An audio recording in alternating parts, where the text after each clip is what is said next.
toutes et à tous, aujourd'hui je vais vous présenter trois plugins qui peuvent vous servir donc, sur vos maquettes. Le premier s'appelle DesignLint. Donc DesignLint va vous permettre donc, de pouvoir repérer les styles manquants dans un écran. Donc là j'ai sélectionné cet écran-là et on peut voir ici qu'il y a plusieurs styles qui sont manquants.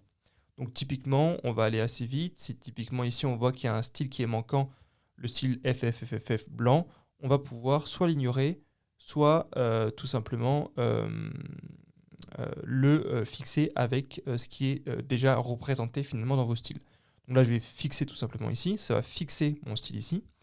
Ici on va pouvoir voir que ce style-là, on va sélectionner, ici ce style-là n'existe pas, donc cette couleur-là n'existe pas. Donc on va tout simplement pouvoir directement ici créer le style en question et l'appeler Grey par exemple. Et là vous pouvez voir que ce style vient de se créer automatiquement dans le panel Properties. On a également des styles où typiquement ici on va pouvoir sélectionner les ombres portées. Bon ben on ne veut pas en style d'ombre portée, on peut les ignorer tout simplement. Et également on peut voir qu'ici qu'il y a des border radius qui sont présents.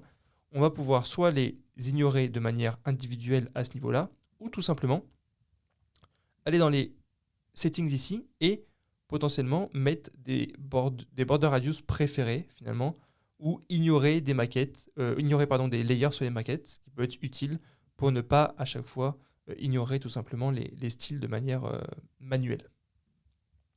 Le deuxième plugin, je vais rester sur cet écran-là, va servir à remplir finalement de faux textes les maquettes. Donc dans une phase de conception au début, avant qu'un UX Writer passe, ou pour peut-être essayer de voir les Kmax et les Kmin, et bien tout simplement on va pouvoir générer du texte avec l'Orem Ipsum. Effectivement, c'est conseillé quand même de mettre une intention en tant que designer sur nos maquettes, mais par moment on est obligé d'avoir donc du faux texte pour remplir potentiellement des exemples. Et donc directement avec ce plugin, on va pouvoir choisir le nombre de mots, de lettres, de mots, de phrases ou de paragraphes à remplir. Donc en l'occurrence pour l'exemple ici, je peux changer par exemple pour 2 phrases et il va me changer donc l'ensemble en fonction effectivement des auto-layouts, les phrases ici à ce niveau-là. La petite particularité de ce plugin, c'est qu'on peut générer du Lorem Ipsum classique, mais également d'autres styles de Lorem Ipsum, Pizza Ipsum, Potter Ipsum, qui seraient un peu plus fun à utiliser. Mais globalement, je vous conseille en tout cas d'utiliser des Lorem Ipsum le moins possible, évidemment, et des Lorem Ipsum classiques dans vos écrans. Il y a également une fonctionnalité également ici, Fake Data. On va pouvoir tout simplement changer, si on veut, les différents noms des personnes que l'on souhaite ici, en l'occurrence ici l'exemple.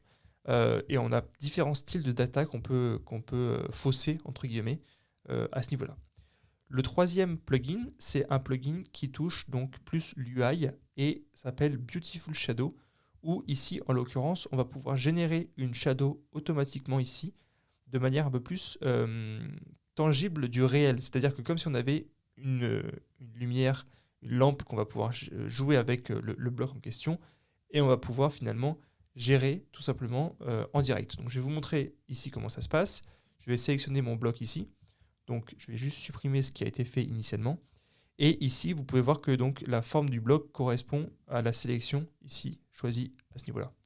Donc ici, on va pouvoir gérer en direct la position, la brightness aussi, et l'élévation aussi de ce bloc-là. On va pouvoir ici gérer également, se projeter sur la couleur. Typiquement, si le fond de couleur est un peu rose et que l'ombre portée est un peu bleue, on va pouvoir jouer et voir en temps réel ce que ça donne. Bien évidemment, on peut gérer les drop shadows et évidemment les inner shadows, et on reste sur le même principe de réalité, en tout cas d'exemple en temps réel. Donc ça peut être utilisé pour vos blocs, et ensuite il faudra juste créer le style depuis vos maquettes, depuis le panel Properties à ce niveau-là. Voilà, je vous remercie pour votre écoute et à bientôt.